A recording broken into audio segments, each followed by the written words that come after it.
Hey friends, welcome back. This is season 3 of Thursday Thoughts Over Tea, and I'm your amazing host, Angie H. And don't worry, just like every other season, we're going to have amazing topics. We're going to have amazing guests. We're going to deal with our holistic health, and we're going to also dig into societal issues and the things that plagues us. Don't worry, because I will also be that ray of sunshine on your cloudy day with my motivational moments. So be sure to meet me here every Thursday and have that cup of tea ready, and I want you to sit back and enjoy the show.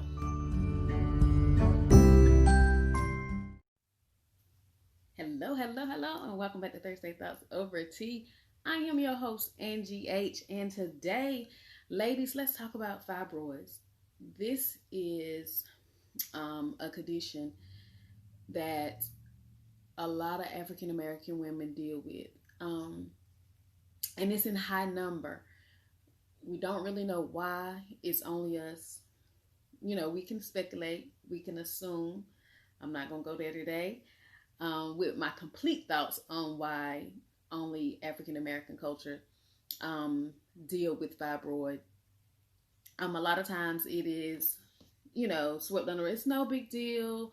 Things like that. I know for me personally, I have a very small one, to the point that it's small that it does not even require removing it. For whatever reason, the doctor didn't feel that it needed to be removed, that it wasn't going to cause any problems. But my thing is, can it grow? Can it get bigger? What if I'm doing all the wrong things to make it increase in size?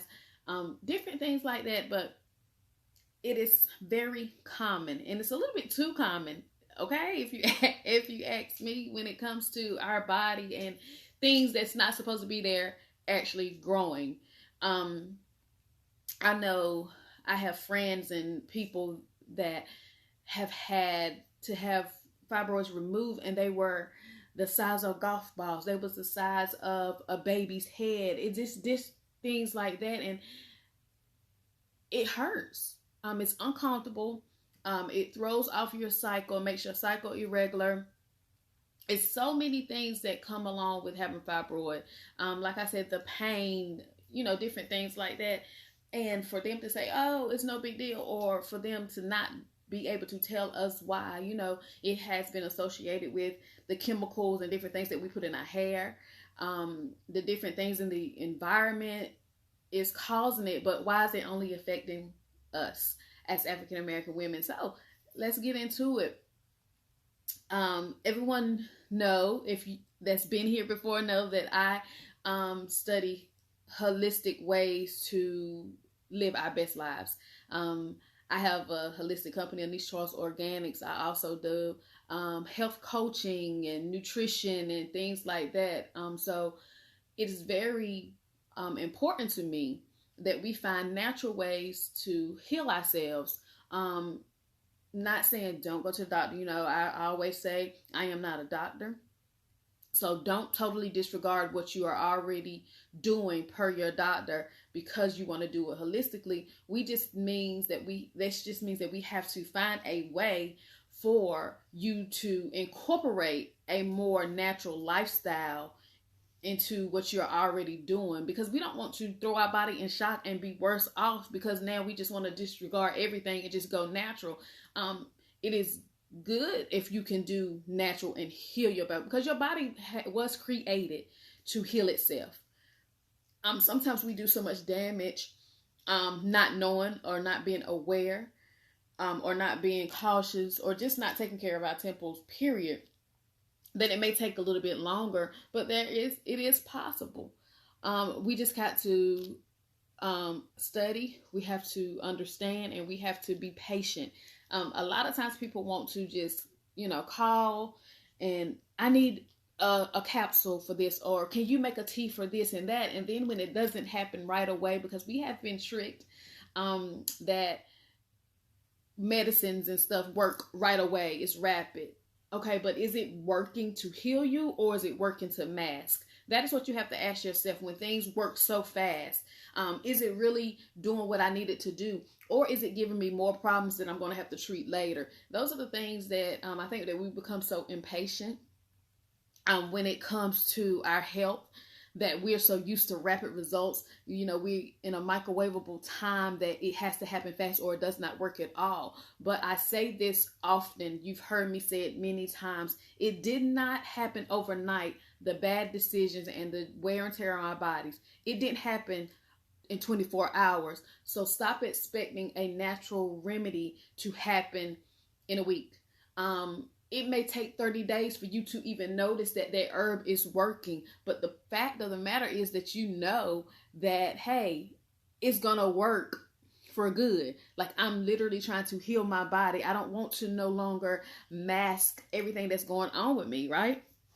So we have to really get out of that mindset that it's going to happen right away, and not be so lazy that we don't want to put the work in for our health overall. Holistic health is a lifestyle change. It's a journey. It's a journey worth taking, though. Like, seriously. And I know I get in those little stages where I'm like, you know what? I'm not in the mood. But at the end of the day, just think back to our grandparents. Like, those of us that were fortunate enough to have our grandparents live well past 90, almost 100 years old, that was on both sides. What did they do? What do they do then that we're not doing now? First of all, they had patience. Second of all, they created and made everything themselves. They knew what was coming out of that farm. They knew what they used to create the garden and everything. They did everything themselves, so they knew exactly what they were putting in their bodies. Nowadays, we don't have the time. We don't have the time to, we are constantly on the go. You have parents that have to work, kids that have to go to school. We are out so busy trying to manage life that we don't really have the time that our grandparents had. They jarred, they canned, everything that they did it, and they knew exactly what they were putting in their bodies. We don't know.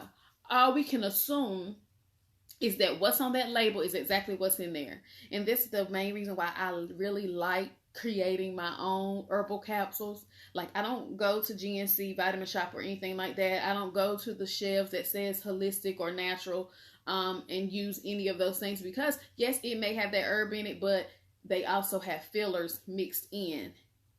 So it's just not that one component. So when I create a capsule, it's going to have, if it's a capsule for whatever, and it has beetroot, licorice, vitamin C, or whatever, it is going to be that all natural herbal powder put in there. And it's going to have 3 ingredients. It's not going to have a whole bunch of other stuff. It's going to have exactly what I said, because that means that I have researched and put exactly what is needed to combat whatever we're trying to work on.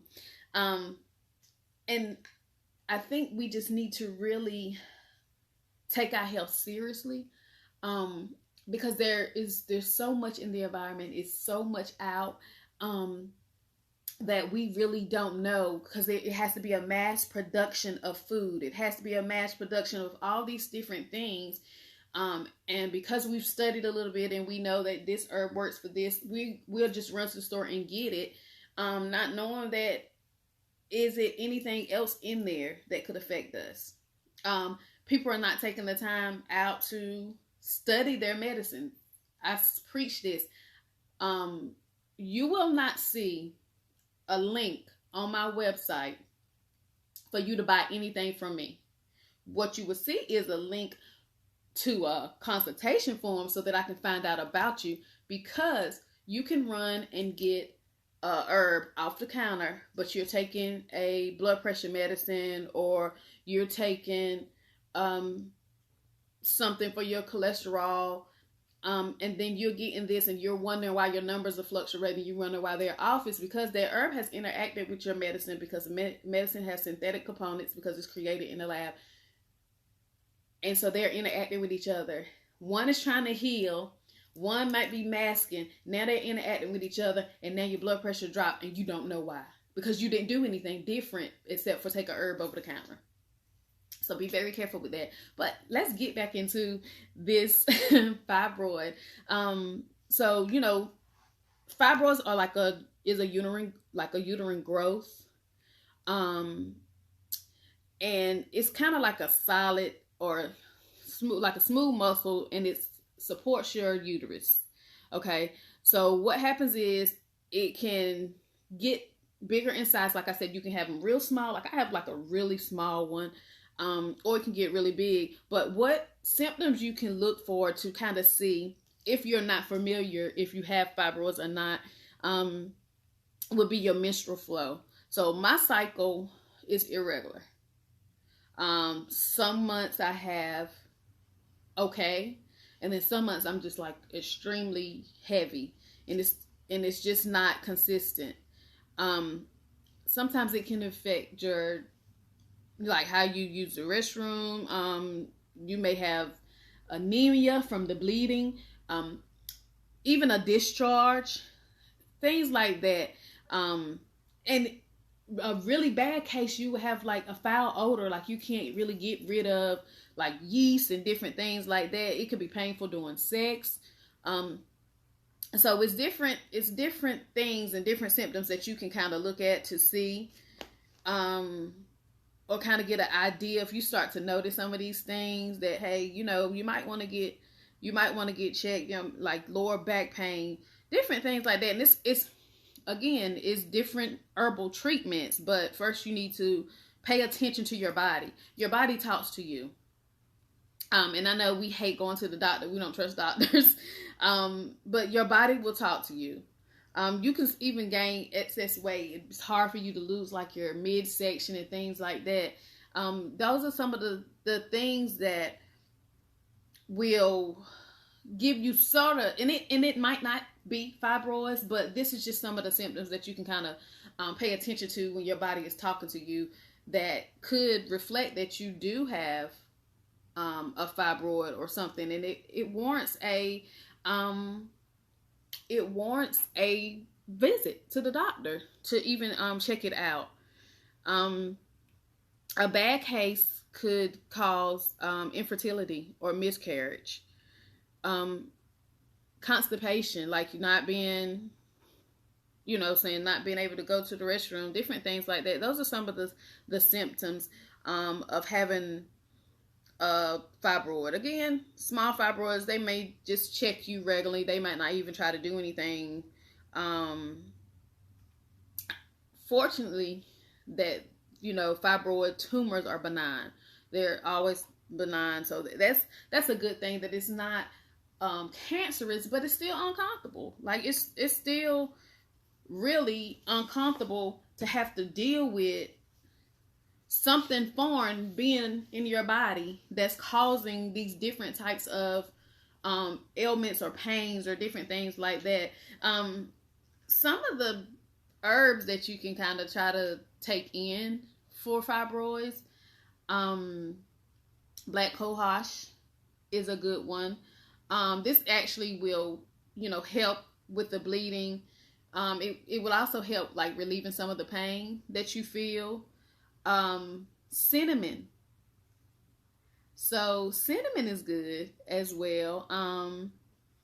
Green tea, taking in green tea. Now, you should avoid caffeine, a lot of caffeine, but the small amounts in green tea, because it has some caffeine, but it's still natural. That is good, but excess like Coca-Cola and different things like that may eventually cause more problems. So what happens is you need to reduce your estrogen in your body. Because when you produce too much estrogen, it feeds that fibroid and it can grow. And so you want to find ways to reduce the estrogen in your body. So there is some things that can help reduce, some things that you need to like stay away from, different things like that.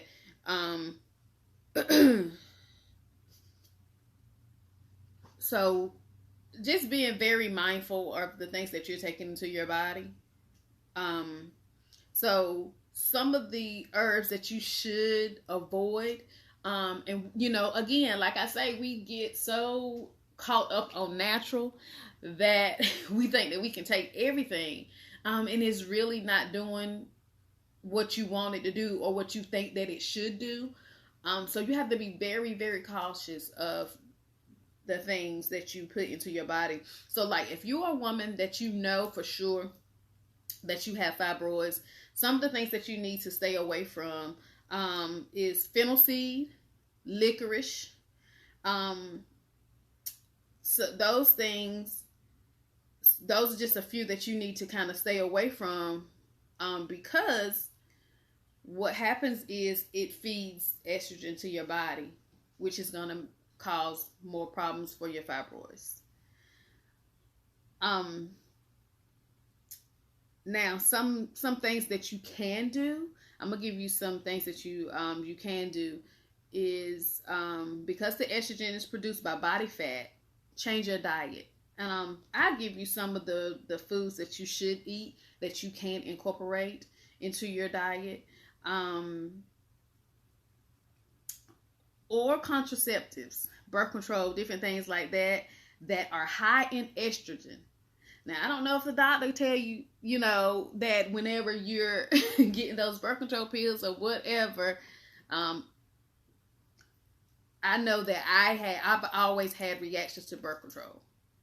Pills, everything like that, they would always make me sick. Depo, Provera, I would bleed for 3 months at a time. So I've always had a problem with birth control. And then when I was regularly taking my birth control, I still ended up with a daughter. She's 7. So, yeah, needless to say, that male birth control did not work. But just, make sure if you know that you have a history of fibroids, just make sure that you talk to your doctor. Hey, is this high in estrogen? Like, I got a fibroid. Sometimes you got to talk to these doctors because they will prescribe you what they want to prescribe you.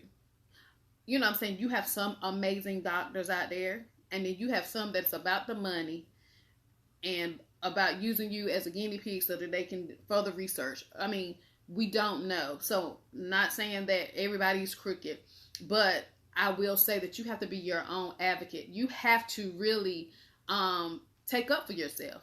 Hey, no, I've already researched this. This is high in estrogen. I have a fibroid. I don't want to cause it to grow or cause myself to be more uncomfortable. Like, you have to speak up for yourself. Don't just take somebody's word for it. Even if it's with me and I give you a herb or something, research for yourself, because I make sure that everything that I do, I write it out.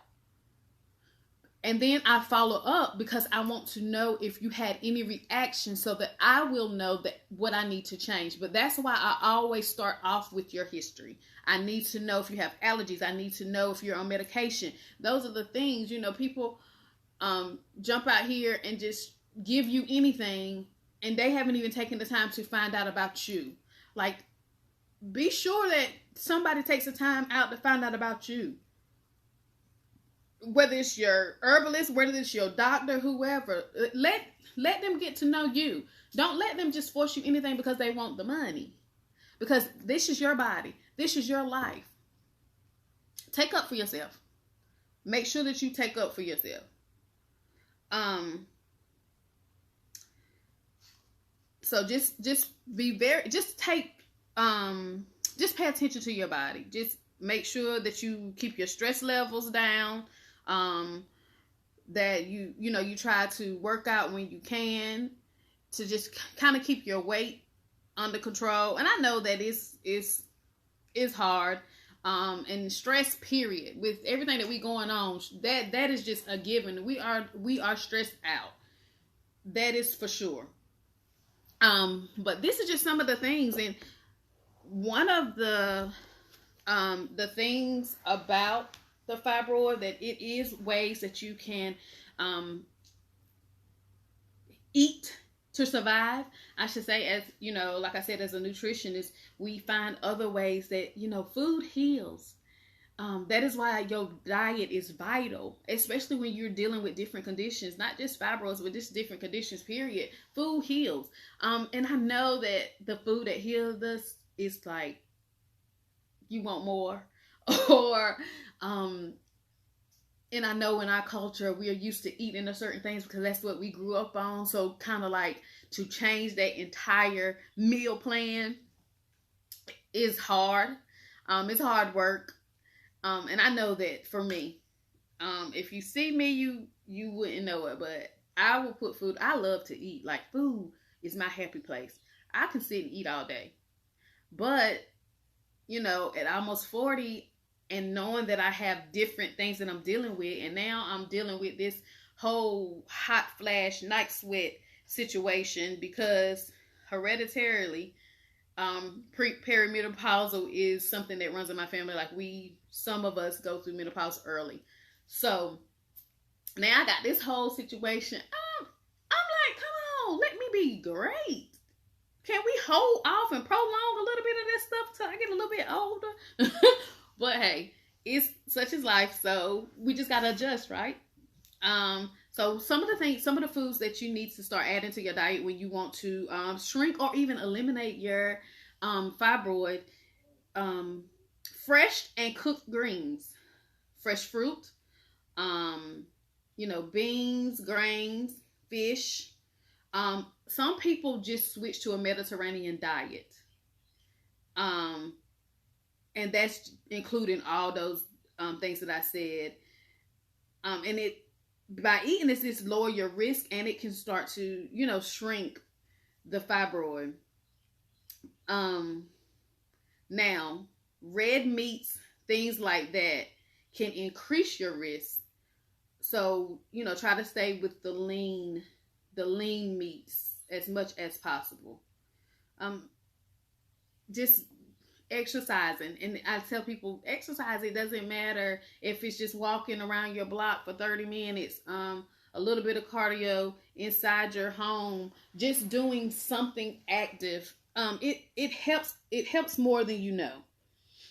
Make sure that you avoid like high fat and processed meats, high fat and dairy products. Make sure you avoid those. High salts, refined sugars and carbohydrates and things like that. Too much alcohol, too much caffeine. These are the things that you should avoid. Now, just as much as possible, try to include high fiber foods, organic foods, again with the leafy greens, the whole grains. Flaxseed is good too. And you can start to, if you want to do supplements, like I said, there's different herbs that we can incorporate. But if you're looking for something over the counter, just start to incorporate like a B complex, some fish oil as well. This will help create a better hormone balance for you, which will help with your fibroid. So this is just some of the things, but I get a lot of women, including myself, that are dealing with fibroids, and just trying to incorporate different things and changes in our lifestyle and diet as a whole. If that can contribute to helping us heal ourselves, in addition to whatever it is that you are already doing or what you've been told by your doctor. But it is good to be able to, kind of know what to stay away from and know what to incorporate so that we can basically live better, live our best lives. We're already dealing with the stresses of the world, and then to incorporate our health on top of that, it'll be kind of hard to function. So just start to make changes day by day. Don't force yourself to do something, because one thing that we have to understand is when you jump right into something and you're forcing your body into something, you throw your body in a shock, and so your body won't react the way that you want it to do. So just gradually going into a change will help. And it will help you be better all around, right? So that is what we want. We have children, we have goals, we have things that we want to see in our future, and we got to be healthy to do it. Like, we got to be healthy to cash these $1 million checks. I mean, it's no point of becoming millionaires and we can't even enjoy the fruit of the labor that we've put in for our whole lives. So we got to be healthy, right? So that is my thoughts. That is what I wanted to share about fibroid. And of course, I'll be back on with different things and different ways to treat. So if you have any questions, be sure to send me a message at Anise Organics. You can find me Anise Charles Organics on Facebook, Instagram, or you can leave a message right here in Anchor if you have any questions or concerns. But be sure that when it comes to these health segments, if it's something you don't understand or something that you want to know about, don't hesitate to let me know, right?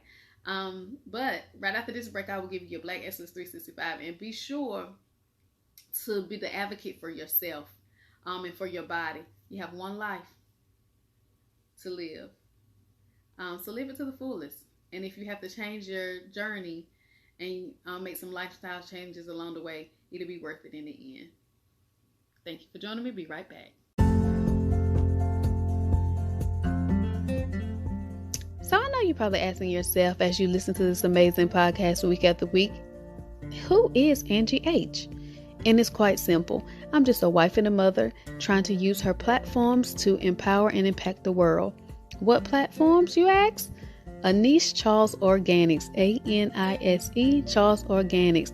This is my holistic health company that I use health coaching, holistic nutrition, and herbal products to help you and to promote holistic living from the inside out. Defining our purpose. This is the platform that I use my book, Inspirations, which is a journal devotional, as well as motivational videos. I take the time out to listen to you and help you navigate through your darkest times. But if you want to find out more about both of these platforms, just simply go to www.definingourpurpose.com, or as you're scrolling up and down your timelines on IG and Facebook, simply like my page or follow me at Anise Charles Organics, A-N-I-S-E, Charles Organics, or Defining Our Purpose.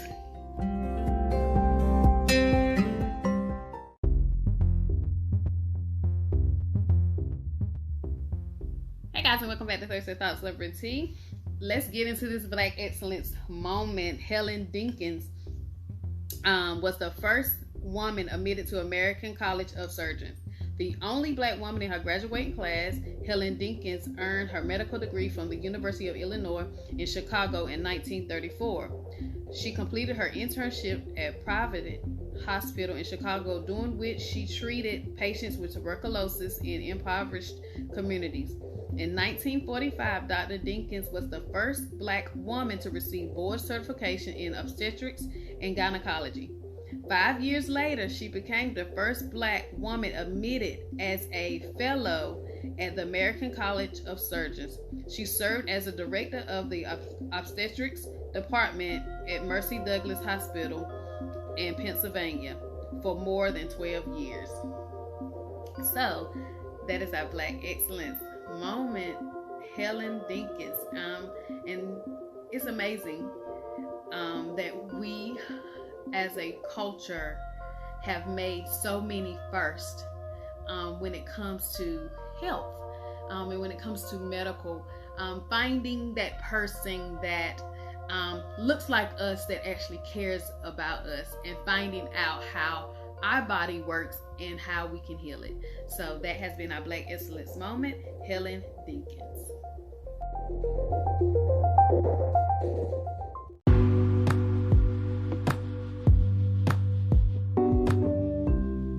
Hey, so did you enjoy this week's episode?